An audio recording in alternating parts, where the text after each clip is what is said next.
What's going on, my friends?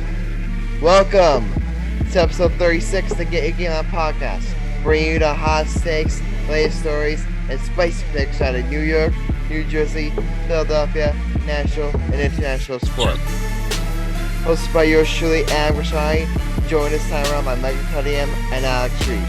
You can listen to the podcast right now on SoundCloud, Apple Podcasts, Spotify, Google Podcasts, and YouTube. Also be sure to follow us on Twitter at GetYourGameOnP. And with all that said, it's time to get your game on.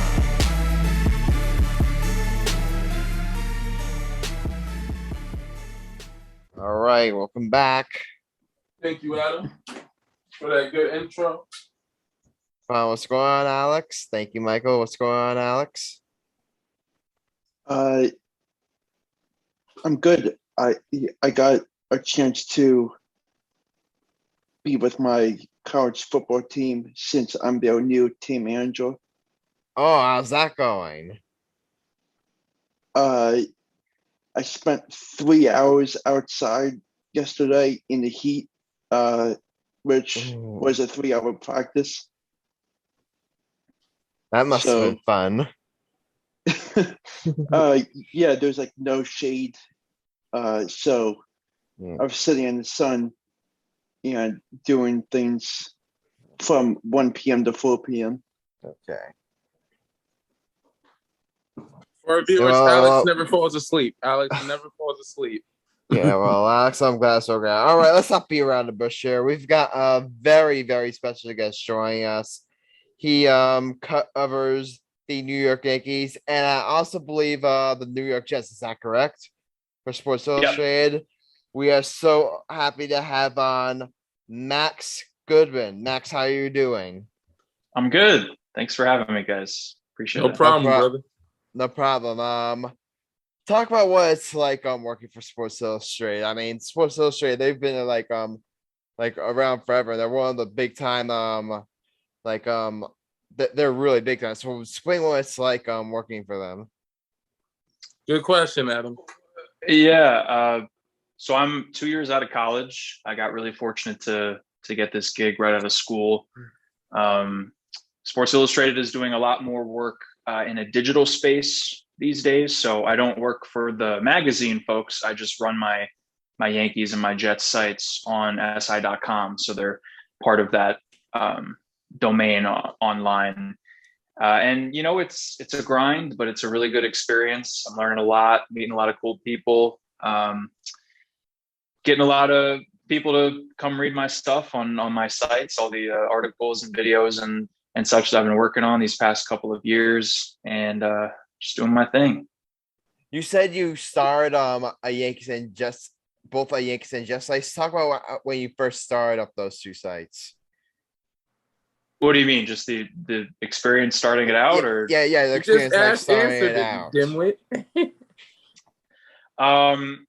There's a little bit of a story there. I did the Yankees site first in the fall of 2019, all the way through the end of the 2020 season, which was the shortened season in Major League Baseball, just the 60 games, and then was moved to the Jets from November of 2020 through, I guess, February of this year, very early on in the spring. And that's when I started doing both. And since the NFL season hasn't been going until right now, I've basically been prioritizing the Yankees since February, but now I'm starting to juggle both of them more. I mean, tonight was the Jets preseason opener. Yeah. So it's spoiler alert, we'll talk about that later on, but talk about the grind of being a beat writer for both the Yankees and the Jets, because they're probably two big time teams. So I'm sure the workload at times can get kind of stressful. So talk about the daily grind and being a beat writer for both the Yankees and Jets.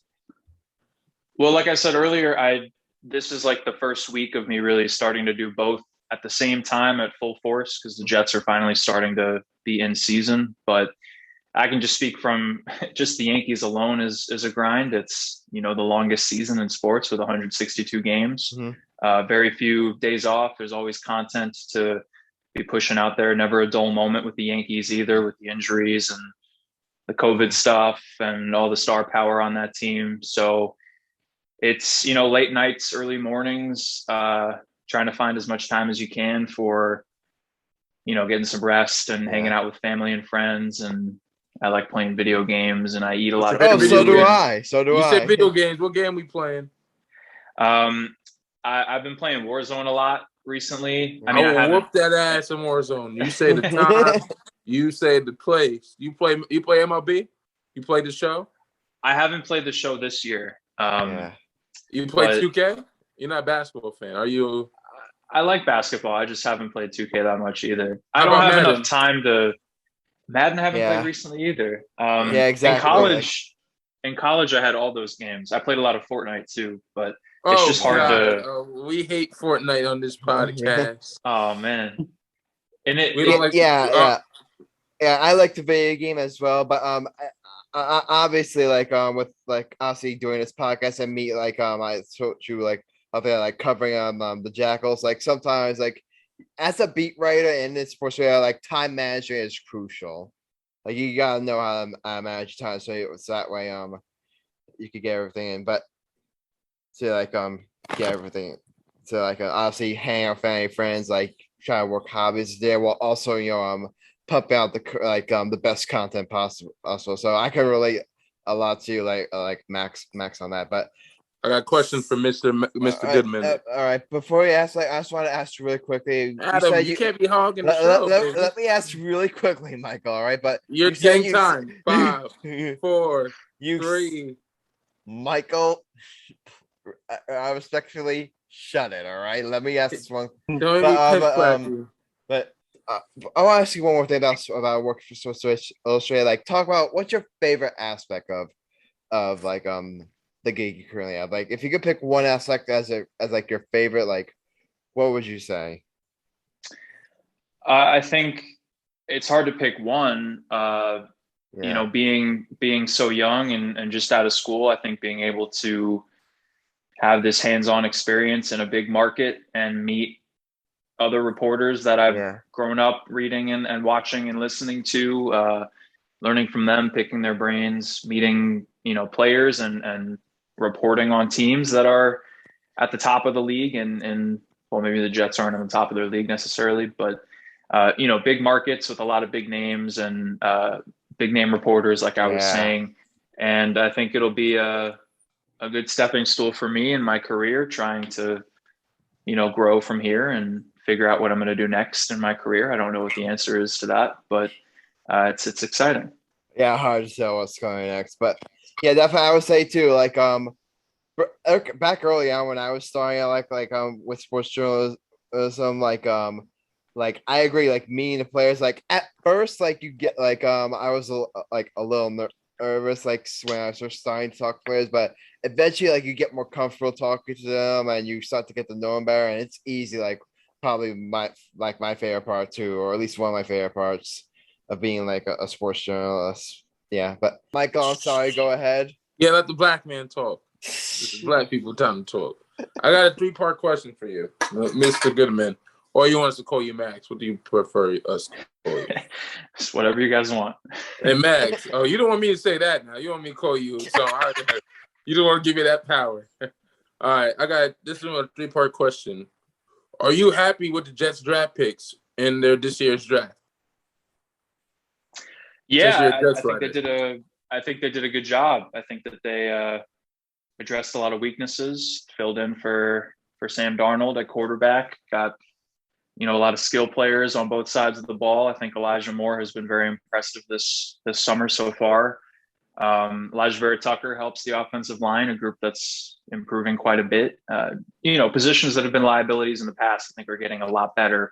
They didn't really address the secondary too much this offseason, which I think is a gamble going into this year, relying on just the younger, inexperienced guys. But otherwise, I think they took a lot of steps in the right direction in the draft.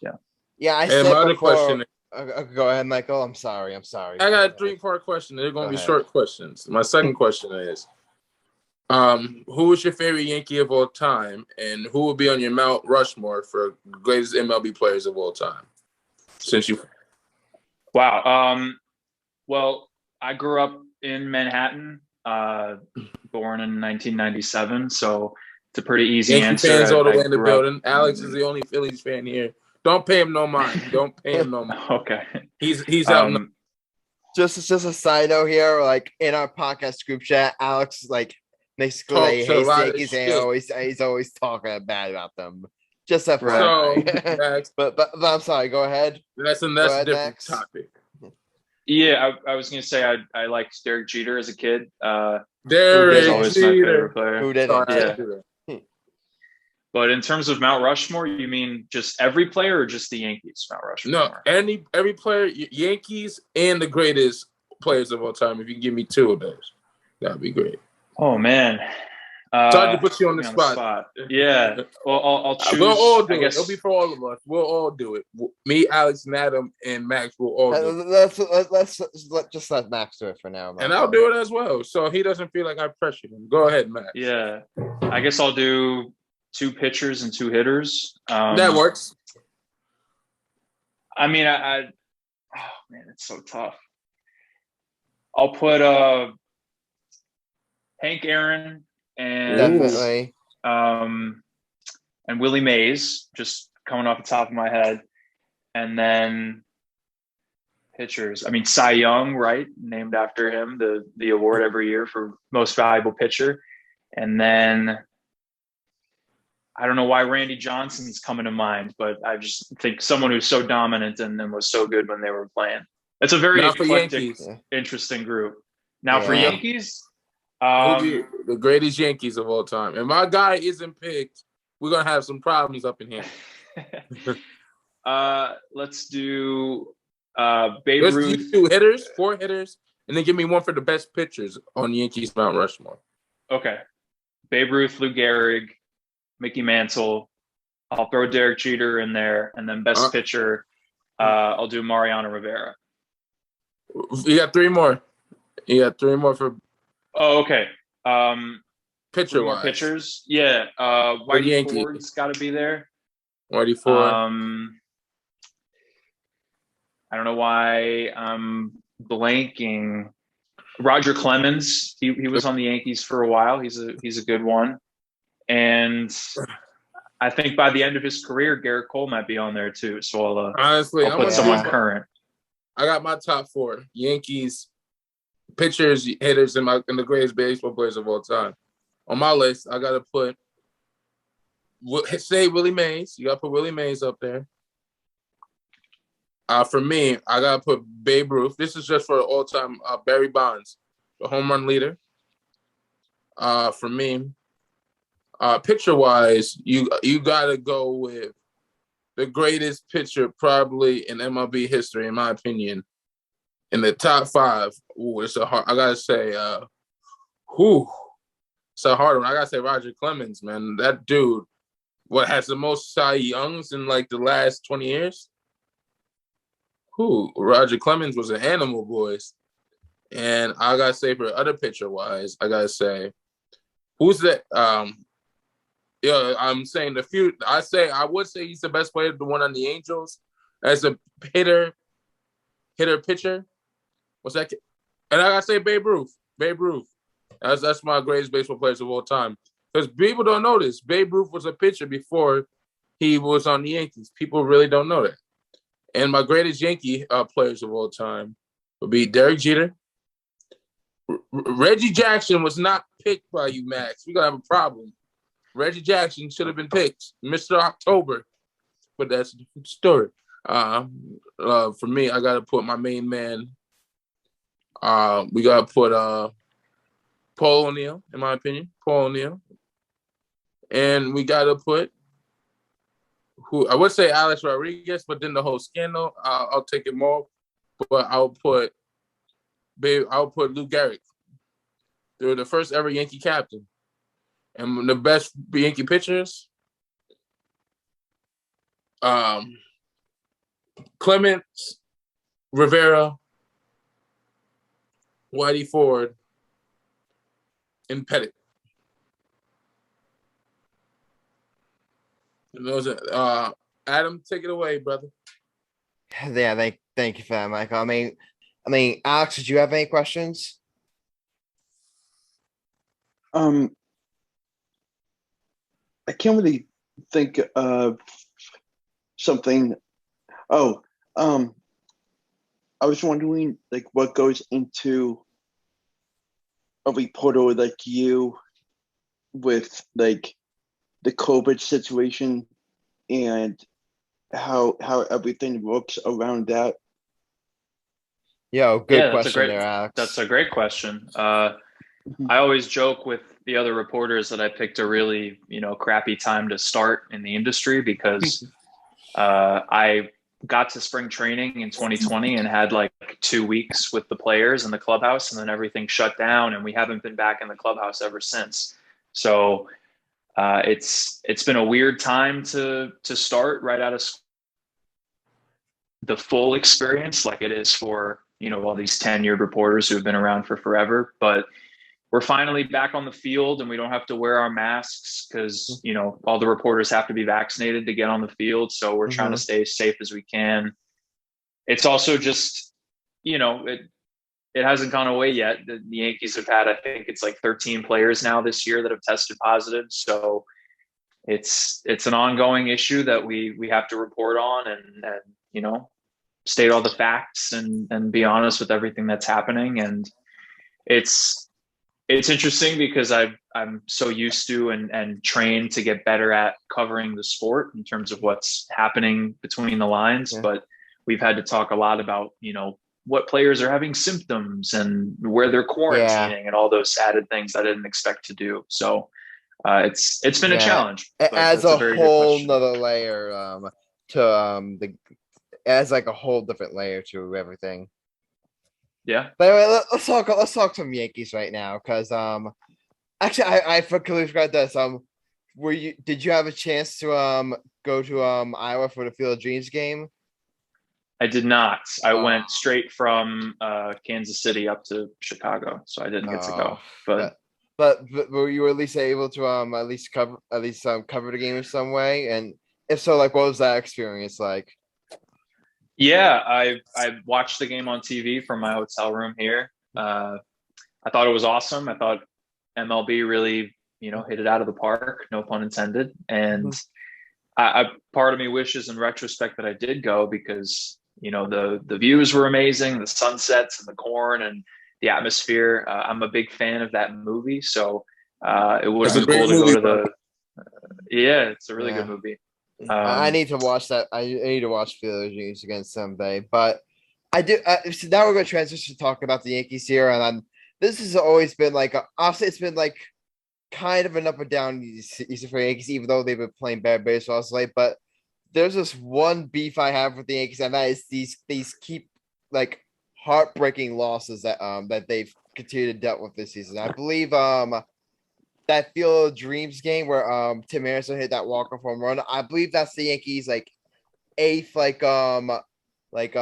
walk-off or type of that loss this year. Or like they've just had so many of those games where they go into like have a lead late and then they just collapse. Like I believe I forgot what the total is, but it's like 8 games like that. And you look at the standings right now, if they had like closed out half of those games, they'd be right in the middle of the race in the division race, I believe. So can you just talk about that aspect of like this about this team like and how they're performing like late in games?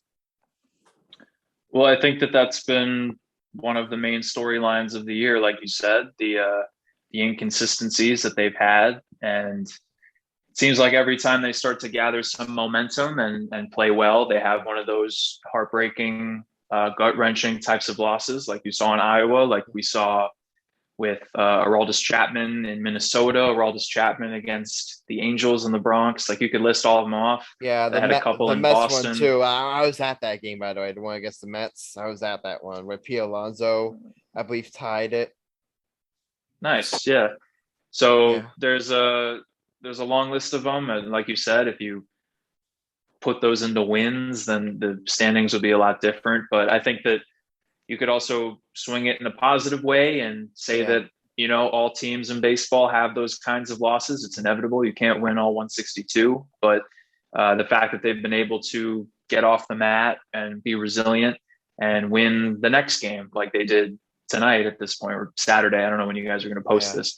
But to come back after a really bad loss and play a complete comprehensive game and win. Yeah, definitely. I definitely agree. I'll say the trade deadline was like a couple of weeks ago, but I said before I thought the Yankees knocked it out of the park with the trade deadline.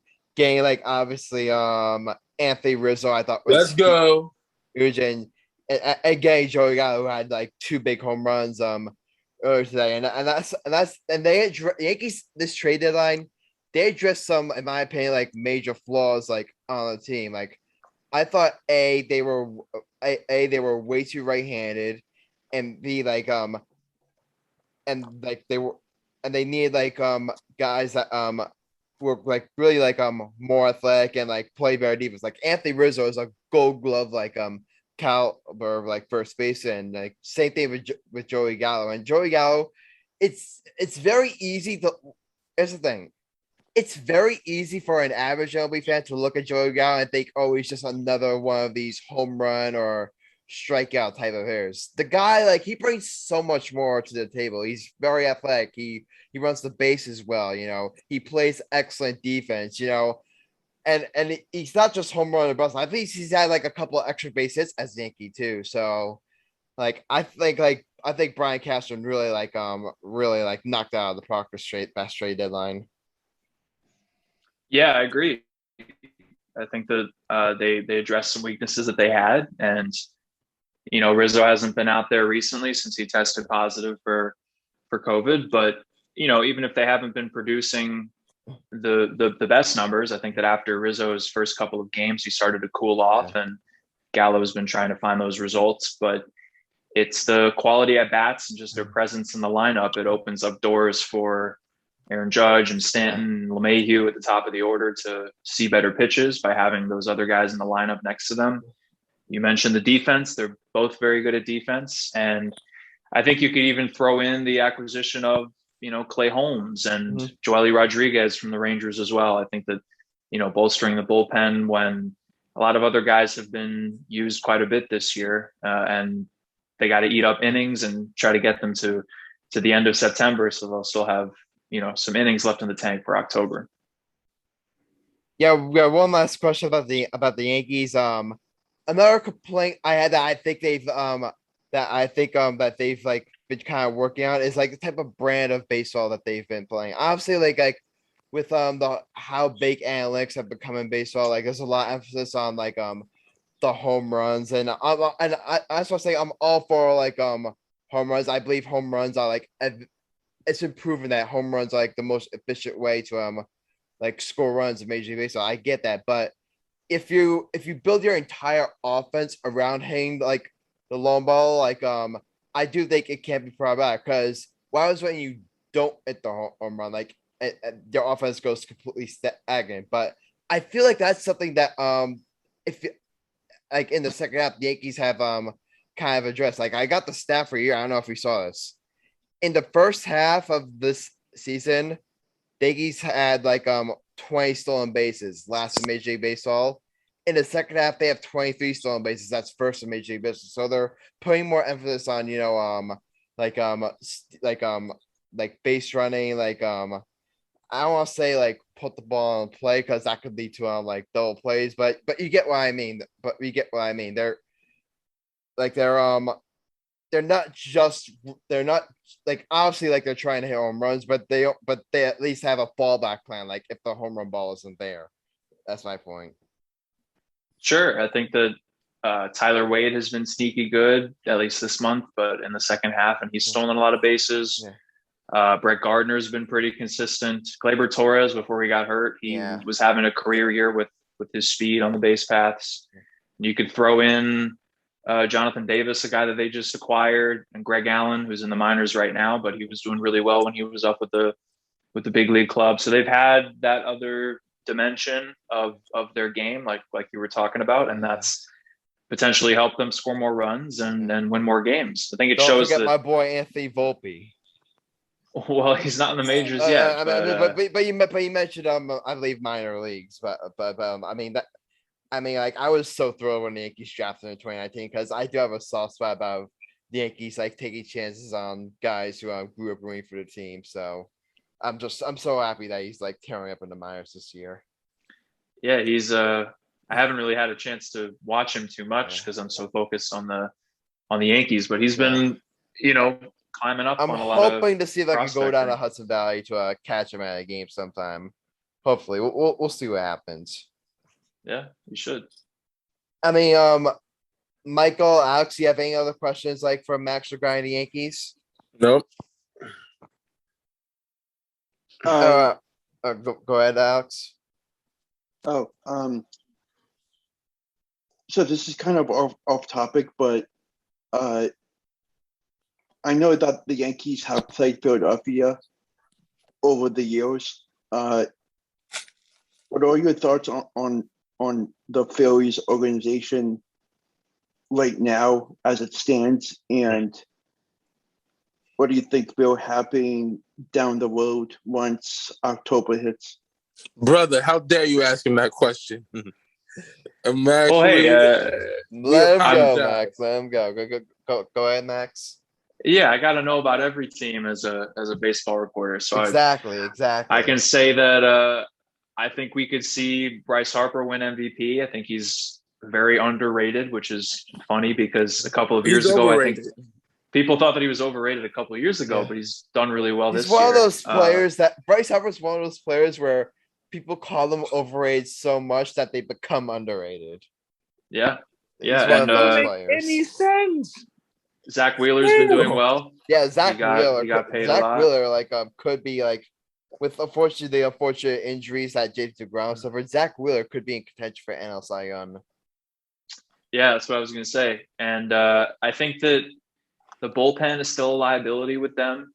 We've seen them blow a lot of games, kind of like with what we saw last year. But they definitely have the pieces on offense to do something. And that division is kind of wide open right now in the sense that the Braves have been so bad early on. They're starting to gather a little bit of momentum, do anything when it comes to October with their track record these last couple of years. But hey, they have a lot of stars too. And other than that, I mean, you don't have to worry about the Nationals or Marlins this year, at least. So yeah, we'll see. I mean, I considered the National League a lot better than the American League. So it would be tough for the Phillies to, go through all the way to a World Series, that kind of thing, but they could potentially do damage. And a wild card game, if you have Wheeler and that offense, I think, it's a hard team to beat in a 1-game situation. Yeah, we're going to sneak in some Jets talk. Before we let go, Max, we're going to sneak in some Jets talk here. Obviously, like with the first preseason game, I doubt you had a chance to watch it, like obviously covering the Yankees, but just what are your thoughts on the Jets going into them this season? Well, I got to watch some of it from the press box on my computer. So Zach Wilson looked pretty good. I thought that he was impressive to start off, especially with how inconsistent he's been in training camp, but you got to cut him some slack. I mean, he's only 22. He's brand new. He's a rookie quarterback, a lot of expectations. So, I don't think that he's going to be Patrick Mahomes right away. If he develops in that direction, maybe in a couple of years, he'll be one of the best QBs in the league, potentially. I think that's his ceiling. But for this year, I always come back to thinking that they'll win, 5 to 7 games, maybe 8 if things go really well for them. I don't necessarily see them as a playoff team just yet, but if all the planets align, I think that their defensive line is one of the best in football with all the additions that they had coming in. Carl Lawson, for example, he's shown a lot of talent and dominance up front this offseason, and I think we're going to start to see that early on in the regular season. And then the wide receiving core is so much better. The running backs in a Shanahan West Coast type of system are going to shine, and they're going to run the ball a good amount. But there are a lot of holes. I think tight end as a whole, the secondary as a whole. After their main linebackers, that's not necessarily a strength either. So we'll see. I mean, it's an exciting time to be a Jets fan. I think if you're out there and you're upset about the 2 wins last year, but they're heading in the right direction, and Robert Saleh is installing that culture in there. So I think, in the next 12 to 24 months, we might see the Jets really turn it around. Maybe not this year, but in the next few years. Yeah, I definitely think they're heading in the right direction. Here's the one thing that I really think of the Jets are really are trying to send send a message. Like we see what they did during the NFL draft. I think they're doing Joe Douglas is doing everything in his power to make sure the Jets don't make the same mistake with Zach Wilson that they made with Sam Darnold. Because you saw with Sam Darnold, I mean obviously the Jets they didn't do nearly enough to help out Sam as they should have. Obviously with the coaching situation with how little talent they had around them, they're trying to make sure they don't make the same mistakes with Zach Wilson they did with Sam, I think. Yeah, absolutely. And that comes back to, one of the other questions that you guys asked about the draft and focusing on adding an offensive lineman that's going to help protect him on the blind side. Now you got Mekhi Becton and Elijah Barrett Tucker on the left side of the O-line for the next decade, potentially. You bring in Elijah Moore, you bring back Jamison Crowder, all these talented wide receivers. Free agency, you get Corey Davis and Keelan Cole. So you've got a lot of talent out there for Wilson to utilize when, like you said, Darnold didn't always have that last year. And you can't predict what injuries are going to happen in unforeseen circumstances because it's the NFL. They always do happen. But they have a lot of depth at wide receiver and at running back, like I was saying. I think that Denzel Mims hasn't even been getting reps with, first and second teams, but he had a lot of potential that he showed last year in his rookie season too. So, yeah, I'm interested to see how Darnold does with Carolina because I think that he's still a quality NFL quarterback. He just wasn't in the perfect situation these last couple of years. Yeah, I still think Darnold has a chance to become I don't know about star. I think that ship is kind of sailed this way, but I do think he could be a solid NFL quarterback. I definitely agree. Yeah. Yeah. One last question about the Jets. Jets?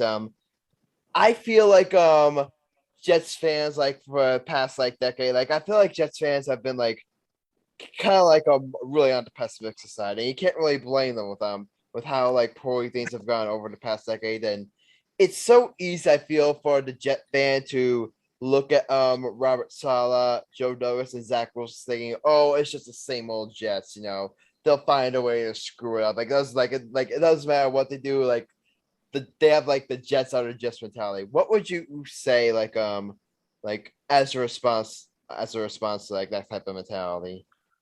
Well, I was never a big football fan growing up. My family's from Miami, so if anything, I rooted for the Dolphins as a kid.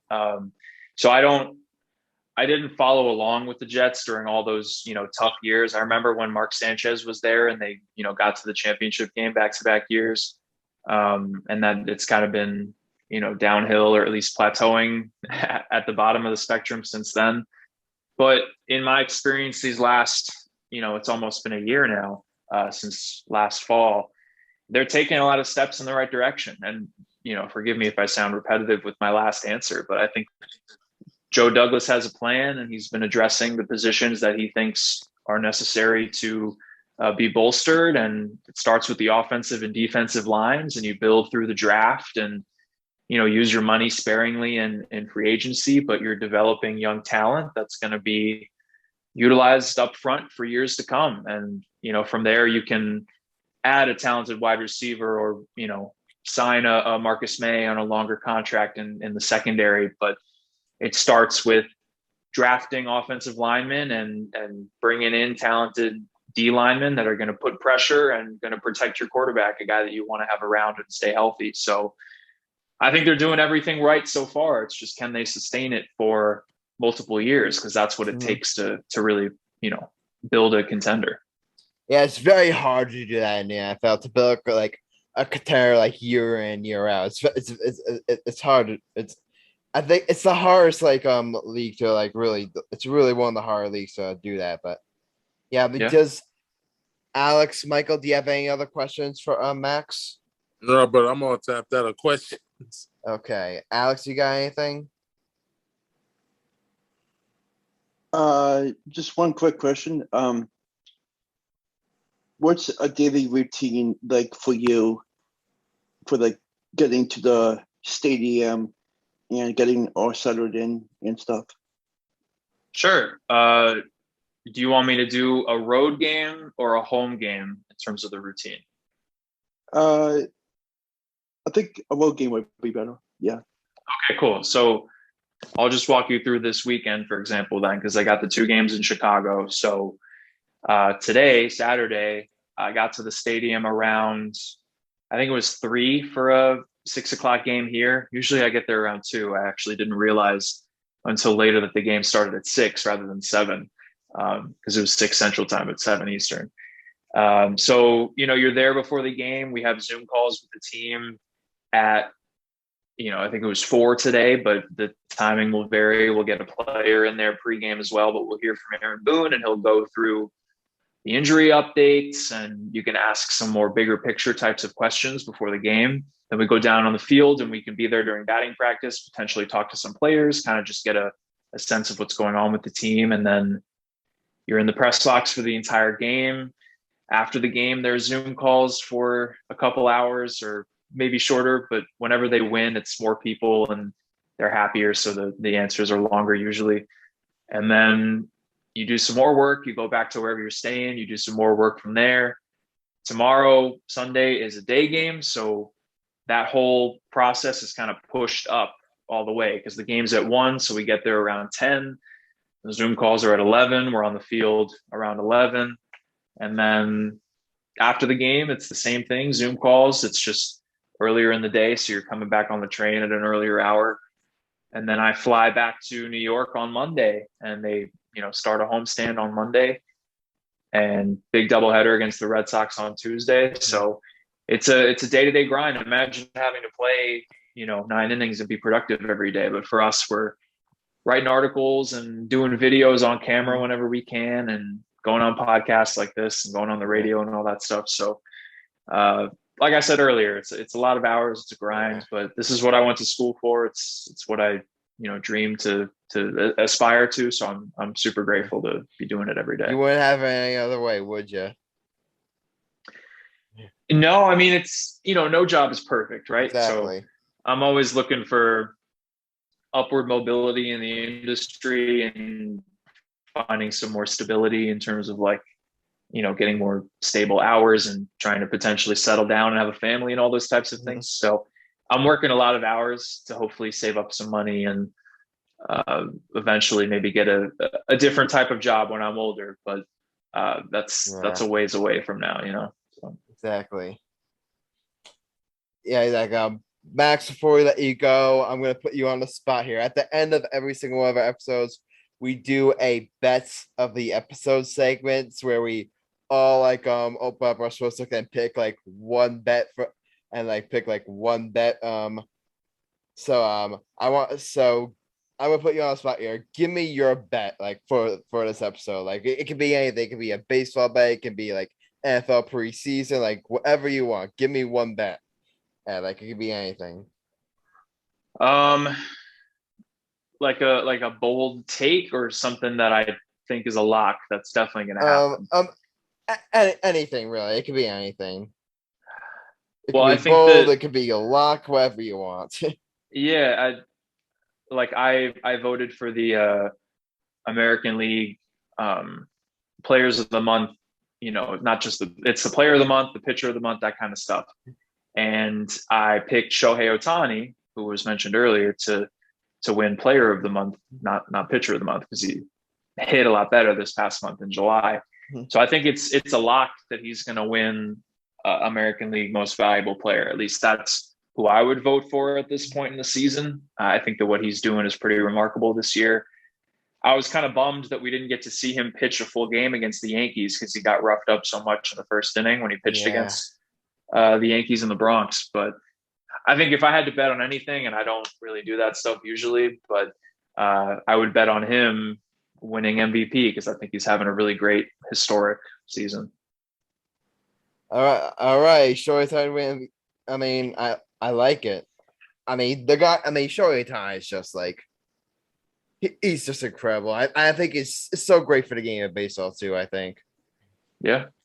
All right, so it's getting late. So Max, we thank you so much for joining the podcast. Like it was really great talking to you. And I'm so happy that with everything you're doing, covering the Yankees, covering the Jets, like we're like I really find admirable the work you're doing. And before you go, if you want to like give a little plug, tell our audience like where they can find you, go ahead.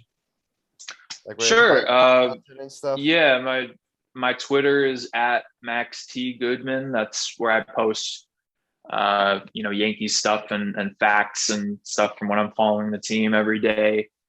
The Yankees site is si.com/MLB/Yankees, and the Jets site is si.com/NFL/Jets. And there's new content fresh every single day. Do my best to keep up with both teams, like I said, but definitely if you're a fan of either of those teams, definitely follow along, and you can reach out on social media if you have questions or comments. And I got one question for Max real quick. Okay, let's sure. get an NY Jet chant since we Jet since me and you are both Jet fans. Let's go. And New York NY JETS. I'm not a Jets fan though. What's your team? I mean I grew up rooting for the Dolphins, I guess, but I haven't really been a fan of the NFL for several years. I'm starting to get back into it more. What about baseball? You're a Yankee fan. You just said you're a Yankee fan. Okay. Well, growing up a Yankees fan, yeah, but when you're a reporter, you're not a fan of any team, right? Exactly. You're trying to stay unbiased. So Adam is a reporter. He's biased as hell towards it. Look at his shirt. Michael, that's a lie. Boy, look at your damn shirt.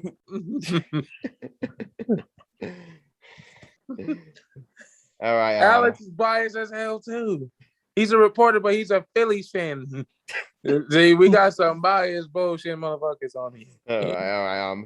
Well. Max, you're welcome to stay for the rest of the show if you want.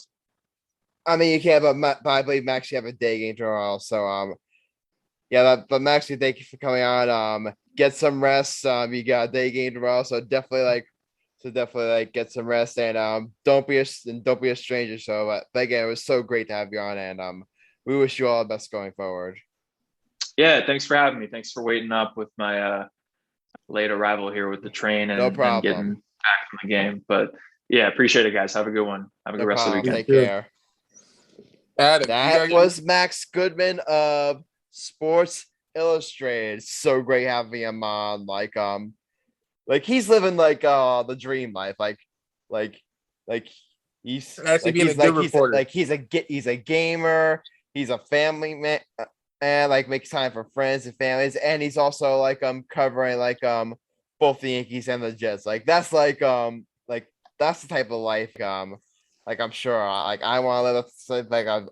I'm sure Michael would want to live, and that's the life I'm sure you actually like to live too. Hype me up, Adam. All right, it's time for the very last part of this segment, by the way. The 2020 Tokyo Olympics just recently wrapped up. So, as per usual, we are going to have the very last Alex's Olympic storylines. Alex, my friend, take it away. You screwed me, Adam. We'll get to your hot take later on. We're gonna get to your hot take. Be patient, Michael. But Negro, it's almost 3:00. We crazy. All right, Alex, do your thing. So, I would like to start out with Canada women's soccer team winning the gold, which was a great game, which ended up in a shootout against Sweden. And I actually got a chance to watch it, and it was an awesome moment to see Canada actually win something. And moving on to baseball.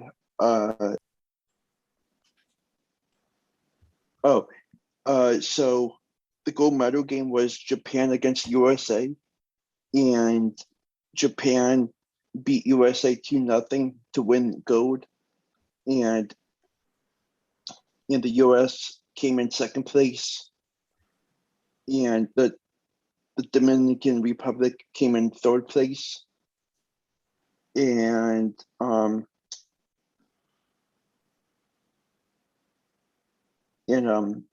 I forget who won the swimming competition. We don't care about swimming. We don't know how to swim. Cares about swimming. And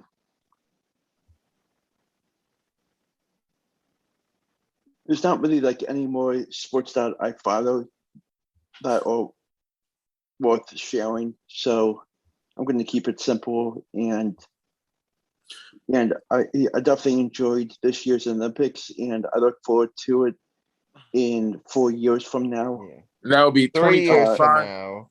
3 years from now, remember? Yeah, Because it was supposed to be last year, then it got delayed. But It'll probably gonna move in another 4 years. yeah, I mean, USA won gold. No surprise there. I'm still in basketball. Come on, Adam. I'm kind of salty that USA ultimately baseball ultimately dropped the gold medal game. Still kind of salty. We're known for basketball, baby. We will never lose basketball. You know, I really want to have American football in the Olympics. That'll be awesome. Yeah, they should do that. That won't happen. I would be like in shock if they I would be shocked if they ever have American football in the Olympics in our lifetimes. Like maybe like if American football expands maybe into other countries, maybe, but they have it in other countries. You'd be surprised. They have it in other countries in Samoa. But it's not nearly like it's big in Samoa. It's big in Samoa. It may be big, but I don't think the talent level is anywhere near the point where they could have Adam, half the NFL players. At least not right now. At least not right now. Adam, half the NFL is from Samoa. Shit. Come on, brother. You gotta give me some credit. All right, Samoa I'll give you, but what about like the rest of the world? Let's see. Australia, they play American rule football. That's basically they got some Australian football players. Basically, football is like rugby is like football. It's easy to train. Shit. All right, but Michael, are you gonna keep on interrupting with your pointless takes throughout this entire episode? No, I'm just proving a point. I'm just all right. But again, USA Japan, like Alex, like that in the baseball gold medal game, that's a tough loss. Are we still going? Yeah. I forget who started for USA, but it was definitely a tough loss. Japan surprisingly was amazing this Tokyo Olympics, and the baseball team was dominant from start to finish, and USA just fell short. And I just think that they had their chances, but they just couldn't get it done. Yeah, did you get a chance to watch the closing ceremony? I did not. Yeah, I got to see it, and it was awesome. I mean, as always, I mean, I'm still kind of bummed that I'm a little bummed that the Olympics ended because like it's something that you don't really get to see too often, and it kind of sucks that we won't have baseball, I believe, in the 2024 Olympics. So I'm definitely gonna miss that. I definitely think these Olympics, like the 2020 Olympics, I think it'll go down as probably like my favorite Olympics. If to do all the also they had like water polo, they had golf, they had baseball, they had basketball, they had everything. Like I'm really gonna remember this Olympics table tennis. Yeah, I'm gonna remember like this Olympics for a very long time. Yeah. It sucks that I came to end, but hey, that's a part of life. And we do get kind of good news, guys. The 2022 Winter Olympics are only a couple months away. So, Alex, I'm sure you're gonna be preparing for Alex's Winter Olympics storyline come to that time. Can I hold you to that? Yes. Oh, say so. Be sure to tune in February of 2020 for Alex's Winter Olympic storylines. But Alex, great job for in your coverage for the 2020 Tokyo Summer Olympics. I mean, it was such a genius idea. I'm super happy we were able to do this segment, and you killed it as always. So, Alex, let's give a round of applause for our very own Alex Reich. Mazel tov in the All old. right, all right. So now we've got to move on to the segment of the show that is like an Olympics opening ceremony and closing ceremony, where it is a bunch of fireworks and it's epic. Mike's hot take. Michael Cunningham, take it away. Give me a sec, player. You know what? I've been thinking very hard about my hot take for this episode. I'm gonna give you a pop quiz. Not to be a broken record. Adam, who do I hate more than anybody in this world? Aside from a certain since we don't do politics, we can't mention his name, but is it him? Yeah, besides him, who else do I hate? Let's see. All right. Does his first name begin with an S? You're getting hot. Alex, you want to take another letter? Oh, I know who it is. Who is it, Adam? Does he work for Fox Sports? Yep, you're getting hotter. Did he used to work for ESPN? Yep, before ESPN got their mind. Is he not the most hated man in sports media today, or at least one of the most hated? He is the most hated. I got the answer. Alex. Alex, what's your answer? Skip Bayless. Yep, you guys are correct, my friends. Skip Bayless. I heard about this story too. I heard about the story, and Michael, I'm so happy that that you picked this to do your hot take. So, ladies and Michael, gentlemen, the floor is yours. Skip Bayless is probably the stupidest motherfucker on this planet. He is. I just can't deal with it. You talk about a coach about hard knock lives, about football. You said he has a personality. Okay, Skip Bayless, you just lost your stupid mind. We all got fucking personalities. We're human. It's called common fucking sense. It's not my fault. You don't know how to play football. You can't do your job right. You got owned by Mark Cuban when it comes to basketball. And Mark Cuban doesn't know shit about basketball besides owning a team. He out-owned you. And then Nelly owned you. Skip Bayless. And then you got owned by a female on your show. Guys, what's the reporter? What's that lady's name? What's that lady name? Jenny Taft, I believe. Jenny Taft, who was probably the most outspoken. It was probably didn't even have to be on that show, but she said her piece. And Skip Bayless, you are a moron. You're sexist to women. You how you gonna be a Cowboy fan and you hate the coach? How you gonna be a Cowboy fan and talk shit about he not only talks bad about him, I believe, did he not body shame him too? And you body shame him. Okay, Skip Bayless. Hold up, man. I'm on the road here. You can't. Go. My apologies, Michael. Go ahead. Hold up. Skip Bayless. I'm fat. Shit. Well, I'm fat. So don't be body shaming nobody on ever. At the Get Your Game On podcast, we don't shame nobody. We may joke. We may criticize. But body shaming is really, really, really stupid. We are in fucking 2021. We are not in 1950. Or else I can put you with a white mask and put you in a KKK where I really see you as a douchebag and a son of a bitch. But no, Skip Bayless. No. Wherever you do, have Shannon Sharp deliver your balls back because I think he has them in his pocket because you have no balls.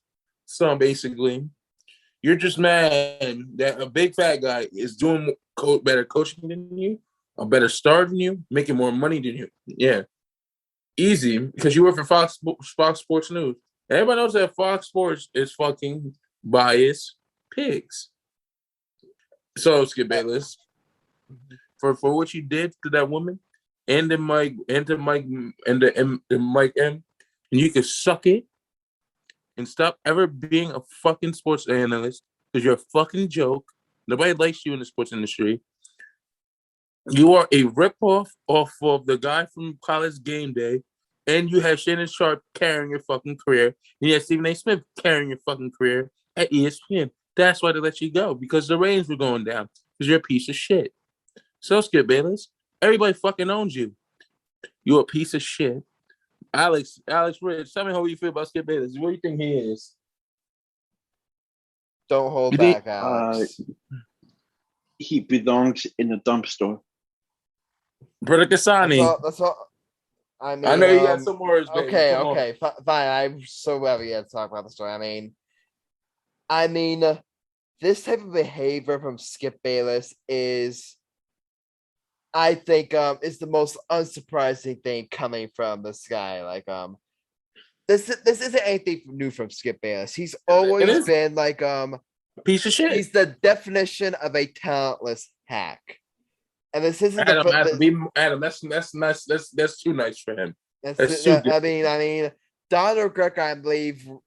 Remember when Skip Bayless made his comments about when Dak was battling depression? Remember that comments he made? Yeah, yeah. Donald Greco said it best. This guy is human trash. That's exactly who he is. Like, and here's the thing. It's one thing like when people like in sports media like sometimes make mistakes or sometimes say things they shouldn't have, and we call them out for it and we condemn them. That's rightfully so. And then later on, they apologize and we analyze whether or not the apology is real, it's fake, like whatever the case may be, like whether it be Steve A. Smith, where we discussed that where his comments on that, that are perceived as racist towards the Asian community, or the situation with Rochelle Nichols, like all that stuff. Here's the difference. Skip Bayless has never owned anything. He's participated in this behavior before in the past, has never polished for it, and he continues to engage in this type of behavior. And I have no idea how Fox has never even disciplined him. Like after his comments about when it was backside pressure, Fox Sports didn't even discipline him. They never suspended him. And these comments they made not directly but that were against Mike McCarthy for being overweight and her being dismissive of Jennings having his old attitude on the air. I mean, it's just who he is. This is who he is. I mean, and honestly, guys, if you really have a problem with that, if you really hate Skip Bayless as much as we do, here's what you do: don't support him. Don't watch his clips. Whenever you see a clip on your Twitter timeline with Skip Bayless in it from Undisputed or from his Twitter page, don't watch it. Don't give him the views. Hold up, A-Boogie. I'm sorry, Michael, go ahead. All due respect, I do love Shannon Sharp. At least Shannon Sharp has class on that show. I'm not saying that because I'm a black man. But however, as a guy that's overweight myself who had to deal with people making fun of his weight, so I know where Mike McCarthy's coming from. You know, I'm big. Hell, I'm a little out of shape. But hell, I got a sexy-ass fiance, so I'm doing something right.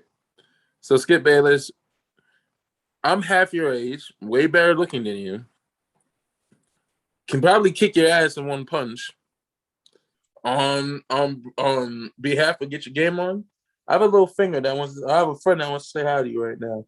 So, if you don't know, I'm flipping you off on the camera right now, as you can see it. And Skip Bayless, we don't like you at Get Your Game On. We never liked you. On the behalf of Adam Grassani, Alexander Rich, Marcellus Murdock, Chris Kern, and David Heller, and yours truly, Michael Cunningham. On the Get Your Game On podcast, we put you as the douchebag of the year, the biggest piece of shit of the year, the biggest scumbag of the year. Oh, I can do this all day. The biggest asshole of the year. So, Skip Bayless, if you're not down with that, to get your game on podcast, I just got 2 words for you. Suck it. Suck it and suck it.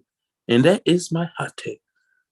Adam, take it away. Okay, Michael, you kind of went overboard with the explicit language there, but I can't say like it was necessarily undeserved. But Michael, excellent hot take, and I had to. I just hate Skip Bayless for the Skip Bayless. If you're listening, we don't like you, but you know what? You probably don't care anyway. You just want the views, and it's what helps. It's what helps you make all this money. So you know what? From now on, I love this. From now on, to get a game on podcast, we're not going to talk about you anymore, Skip Bayless. We're not going to feed you, and we're not going to give you the time and energy because we know that's exactly what you want. So, all right, guys. We gotta move on. We still got other stories to do. All right, we got kind of a disturbing story. So we're gonna start doing this. We're gonna put in a trigger warning here. Like this is what I started talking about. Like obviously like sexual assault, like violence against women. You know, like if I find any of those like subjects like triggering, you know, or too disturbing, like in the description of this podcast where I give you like a timestamp where you can skip like over and then move on to a different part of the show. So but guys, we do have an update on the Trevor Bauer story. A second woman has come out accusing Los Angeles Dodgers ace Trevor Bauer of assault. According to the Washington Post, Trevor Bauer was in a relationship with I believe was it in Ohio, a woman from Ohio. Oh, like where they were dating from 2017 to 2019, and throughout their relationship, like Bauer was physically abusive, like and that he would frequently like punch and choke her without having sex, and he also allegedly like sent her a text message where Bauer said, quote unquote, he doesn't feel like spending time in jail for killing someone, and that's what would happen if I saw you again. Like this is all according to the Washington Post, and this all led to the woman seeking a protective order against Bauer in June of 2019. So I mean, this is just like it just keeps on crying. First, you had one woman accusing Trevor Bauer of like this type of assault, abusive behavior. Now you got another one. I mean, this is just now Trevor Bauer has like denied the accusations, and Trevor Bauer like did like go on Twitter and like Trevor Bauer did not remain silent. He like spoke out against he went on Twitter and this is what he had to say. Quote, while I have allowed my representatives to speak on my behalf over the last 6 weeks, I can no longer be silent. I will speak calmly about the current position when appropriate, but need to address the allegations made today against the Washington Post. And he goes on to say in 2 like separate statements that that the Washington Post is like attempting to digging into his life, like contacting hundreds of female friends of who he had romantic with. It's like someone who he has contact in order to try and create a false narrative, and that he claims that once again that the relationship between with this woman that he has was consensual, that consensual. So I mean, if you want to read the full statement, you can it's on his Twitter at Bauer Outage. Yeah. So if you want to read the full statement, like you can find it there. But I mean, I said before. I said before during the last time I talked to Trevor Bauer, like if this stuff is true, the guy needs to be behind bars. I mean, this guy is just like even I said before, even before all this happened, I never liked Trevor Bauer. I thought the guy was like a knucklehead. I thought I just like he's always been like, in my opinion, a clown, and this just like and this just like it's just like the icing on the cake. And with all these serious allegations, guys, I would not be surprised if Trevor Bauer's like career in the MLB is effectively over. I think. I mean, Alex, I got more to say, but Alex, you have something to say?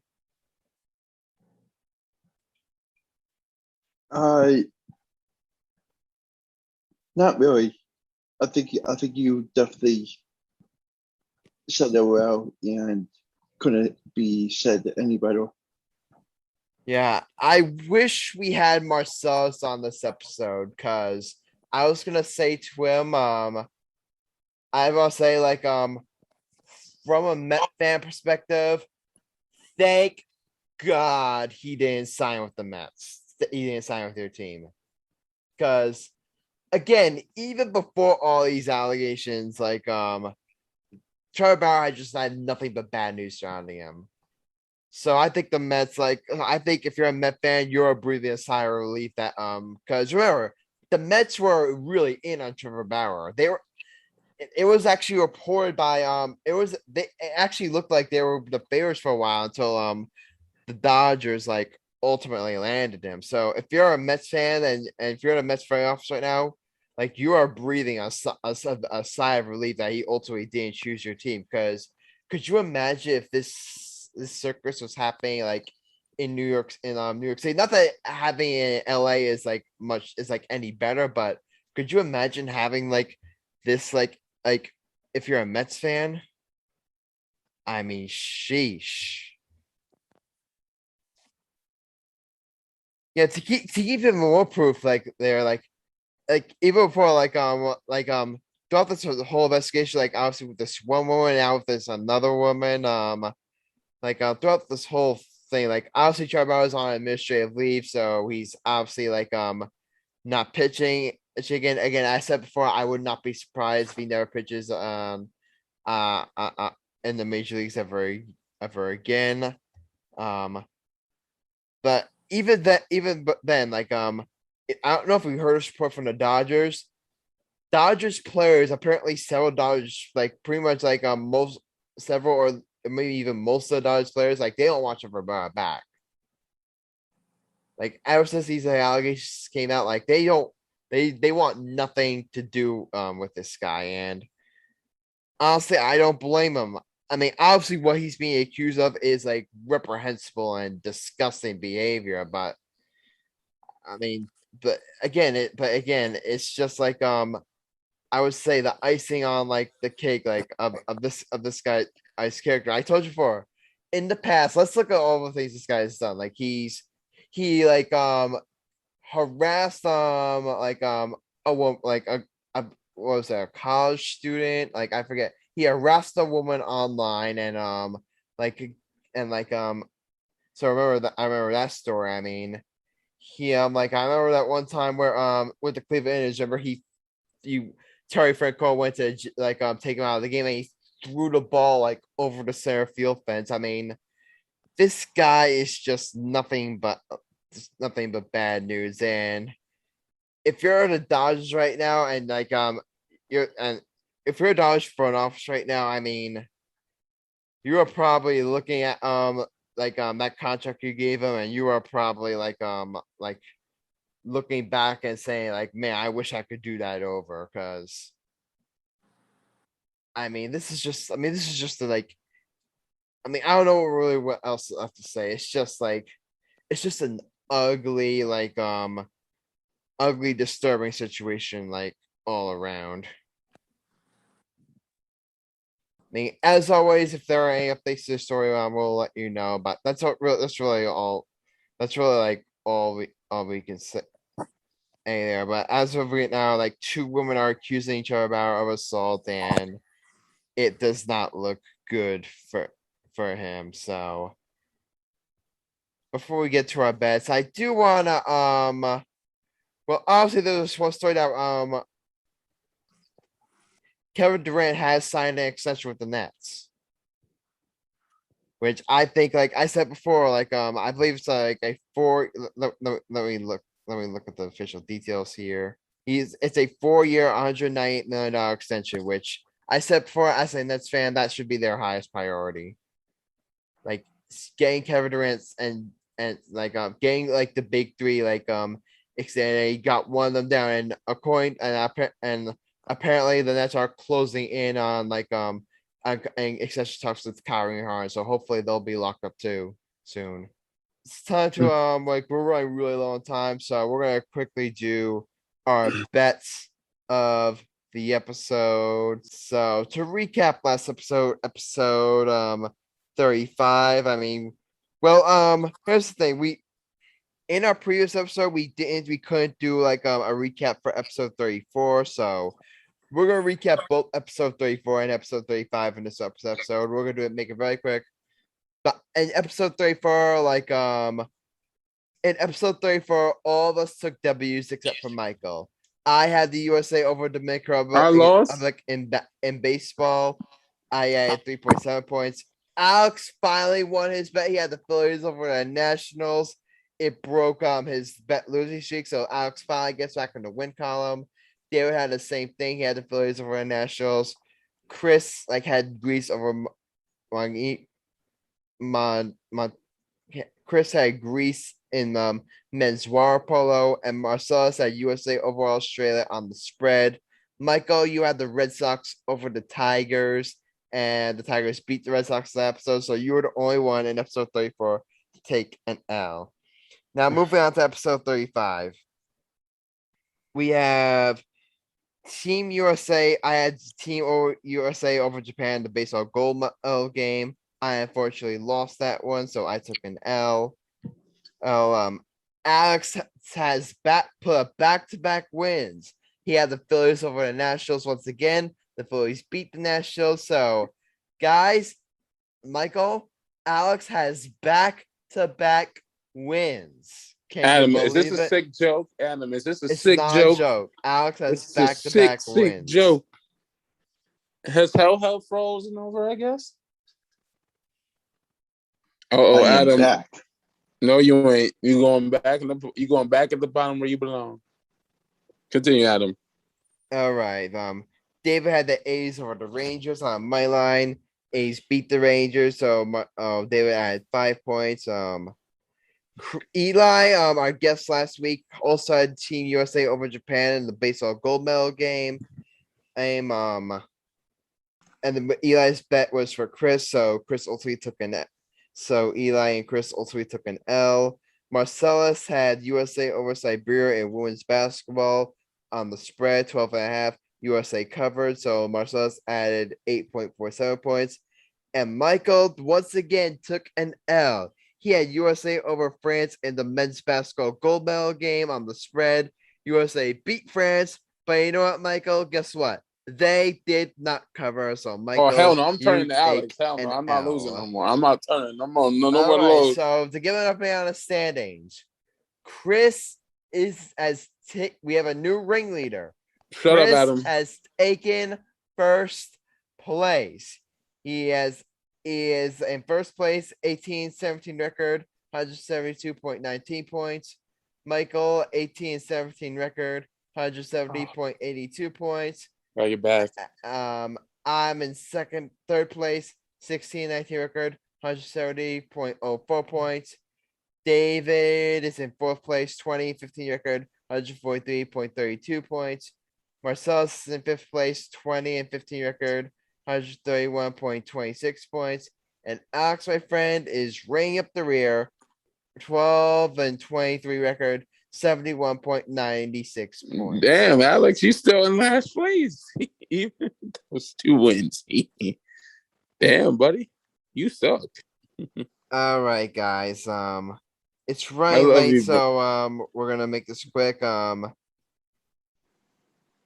We don't have David's, Chris's, or Marcellus's bet. So here's how we're gonna do this.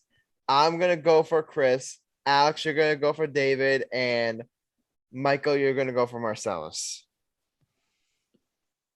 That sound fair? Mm-hmm. All right, I'm gonna go first. So I'm gonna keep it very simple. I'm gonna take the Dodgers over the Mets on the spread. Dodgers are currently -1.5 against the Mets on the spread. And you know what? I think they're cover that. The Dodgers have Max Scherzer on the mound. The Mets have been reeling as of late, so I really like the Dodgers to cover the run and a half spread. So that's gonna be that. I'm taking the Dodgers over the Mets on the spread. All right, Alex, my friend, you're up. We're gonna go. Alex, you're going for yourself. Then Michael, you're gonna do Marcellus's bet. Then I'm gonna do Chris's bet. Alex, you can do David's bet, and then Michael, you can do your bet. How about that?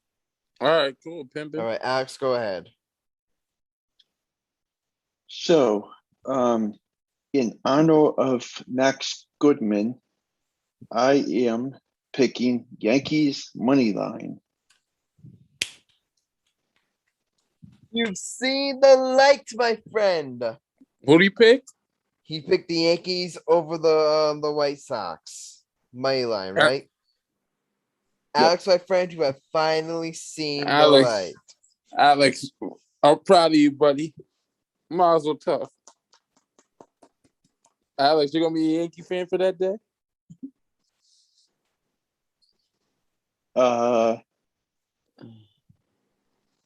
No comment. All right. He gonna be a Yankee fan. God, Alex gave up on the Phillies. Just thank you, God. He finally saw the light. Oh shit, I'm so tired. All right, boys. All right. I'm gonna do Marcellus's pick. All right, do Marcellus's. I'm gonna make it a head-to-head matchup. Mets versus Dodgers money line. Ooh, you're going head to head with me. Michael, I like it. All right. So now for David's bet. Chris's bet, I'm sorry. You know what? I'm tired. I'm going to be unoriginal. I'm going to take the Yankees over the White Sox as well for Chris's bet. Yeah, you're bougie, bitch. Mm-hmm. Okay. All right, Dave. All right, Alex, go ahead. Do David's bet. Okay, so I'm gonna pick Monday night's game Padres money line. All right, you're gonna take Padres money line. Got it. Against Colorado. Okay. All right, Michael. Last up. Go ahead. I'm thinking, I'm gonna go with the Dodgers. No, hell no. I'm gonna let y'all have your head-to-head matchup. Now, if I pick with Alex, he's gonna screw me and I'm gonna lose. Let me get to my notes. I'm gonna do NBA Summer League. I'm gonna change it up. We're gonna do Summer League. We're gonna keep it in Summer League, boys.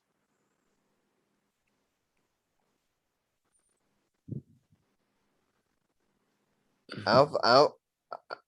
You could bet on Summer League. You'd be surprised. Yeah, I'm you can. I don't think there's any rules against that. Go ahead. I'm gonna do Summer League. I just want to see the games, for Sunday. I am gonna go Kings over Mavericks money line. Kings on Mavericks money line. All right. All right. That's all for our bets, and that's all for this episode. Guys, I am beat. I'll do the outro, I guess. You could do the outro, but before we do go, I've got some good news and I got some bad news. What's the bad news? The bad news is our next episode 37, which should be up later on in the week, will be our last episode for a bit, because the next week from August 22nd to August 28th, your boy Adam Grassani will be going on summer vacation. Then on the 26th to the 30th, I'll be in Atlanta visiting my sister. All right. So I will not be on the episode. So we'll be on a little bit of a hiatus. So our episode will be on a little bit of a hiatus then. So that's the bad news. But we do have some good news. Is that our next episode 37, guys? Don't give it away. Don't give it away. All right. You want me to keep it a secret? We'll just say stay tuned for next episode. Stay tuned. We'll leave it at this. We are expecting a certain someone to come back on the podcast. That's all we're going to leave it. We expect to have someone who was on the podcast before back for next episode. That's all we're going to say. For good. That's all we're going to say. But, Michael, you can go ahead and mention the outro. On the behalf of the Get Your Game On crew, on behalf of Alex Reich, Adam Grassani, and yours truly, the king, Michael Cunningham, we present You Get Your Game On. Yo, ladies, we want you guys to have love in life, respect your sports, respect your family, respect your friends. Episode 36, on behalf of episode 36, Godspeed, love and light, stay lit, stay woke. On behalf of Get Your Game On, we're out and we're out.